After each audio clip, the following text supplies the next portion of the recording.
স্বৈরাচার হাসিনা পালানোর পর থেকেই ভারত বাংলাদেশের মধ্যে চলছে চাপা উত্তেজনা। আওয়ামী লীগের নেতাকর্মীরা, বিশেষ করে হিন্দু আওয়ামী লীগাররা ভারতে অনুপ্রবেশের ঘটনায় চিন্তিত মোদী সরকার। ভারত বাংলাদেশ সীমান্তের একাধিক অংশ দিয়ে গত কয়েক মাসে বাংলাদেশ থেকে বেআইনিভাবে ভারতে ঢোকার ঘটনা বেড়েছে। আর এই অনুপ্রবেশের বেশিরভাগ অংশই হচ্ছে আওয়ামী লীগের নেতাকর্মীরা। এই প্রেক্ষাপটে ২৫ ডিসেম্বর ২০২৪ শিলিগুড়িতে একটি অনুষ্ঠানে যোগ দিয়ে সীমান্তের সুরক্ষা আরও আঁটোসাঁটো করার বার্তা দিলেন বিএসএফের ডিজি দলজিৎ সিং চৌধুরী। পশ্চিমবঙ্গের অধীনে ভারত ও বাংলাদেশের মধ্যে বিস্তৃত সীমান্তের দৈর্ঘ্য ২২১৭ কিলোমিটার, যার মধ্যে ১৮৪৯ কিলোমিটার সীমান্ত এলাকা স্থলভাগের অন্তর্ভুক্ত।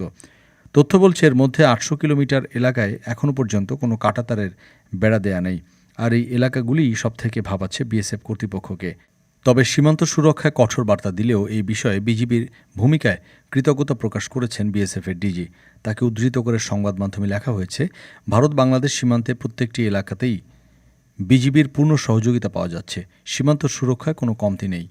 দুই দেশের সীমান্ত রক্ষা বাহিনী সীমান্তের সুরক্ষায় কড়া নজর রাখছে। ডেস্ক রিপোর্ট, আজ বার্তা, ঢাকা।